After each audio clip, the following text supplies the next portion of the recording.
நிர்ணயம் அப்படிங்கிறது வந்து முழுக்க முழுக்க சர்வதேச நிகழ்வுகளால் தீர்மானிக்கப்படக்கூடிய ஒரு விஷயம்.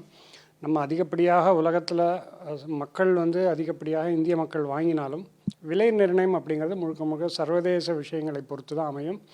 இப்பொழுதைய காலகட்டத்தில் கடந்த சில நாட்களுக்கு முன்பு ஃபெடரல் ரிசர்வ் அப்படின்னு சொல்லக்கூடிய இந்த மத்திய வங்கி, அமெரிக்காவுடைய மத்திய வங்கி 0.25 அப்படிங்கிற அளவில் வந்து வட்டி விகிதத்தை குறைத்தது டாலருக்கு ஒரு பெரிய பின்னடைவை ஏற்படுத்தியது.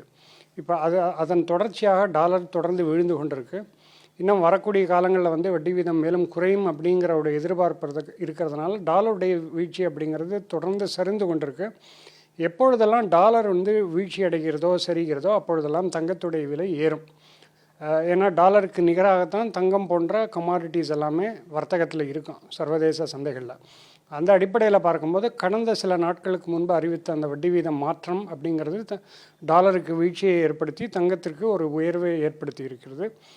அது மட்டும் இல்லாமல் கடந்த பல மாதங்களாகவே தங்கத்துடைய விலை தொடர்ந்து ஏறிக்கொண்டிருப்பதற்கு முக்கியமான காரணம் உலக பொருளாதாரத்தில் ஏற்பட்டுள்ள ஒரு தேக்க நிலை, ஒரு குழப்பமான ஒரு சூழல். இது வந்து முழுக்க முழுக்க அமெரிக்க அதிபர் ட்ரம்ப்புடைய ஒரு நிச்சயமற்ற பொருளாதார கொள்கைகள், நிச்சயமற்ற வர்த்தக கொள்கைகள் அப்படிங்கிறதுனால அவருடைய அறிவிப்புகள் எல்லாமே முன்னுக்கு பின் முரணாக இருப்பதனால் உலக வர்த்தகத்திலையும் சரி உலக பொருளாதாரத்திலையும் ஒரு மந்த நிலையை ஏற்படுத்தியிருக்கு.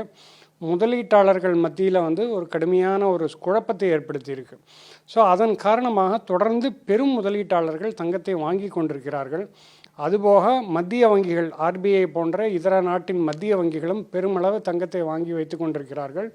மூன்றாவதாக இந்தியா போன்ற நாடுகள், சைனா போன்ற நாடுகளெல்லாம் மக்கள், சாமானிய மக்கள் எல்லா தரப்பினருமே தொடர்ந்து தங்கத்தை வாங்கி கொண்டிருப்பதனால் இந்த மூன்று தரப்பினரின் தேவைகளும் தொடர்ந்து அதிகரித்து வருவதனாலும் டாலருடைய வீழ்ச்சியினாலும் தங்கத்துடைய விலை அப்படிங்கிறது தொடர்ந்து உயர்ந்து கொண்டே இருக்குது. அதைத்தான் கடந்த சில நாட்களாகவே பார்க்குறோம்.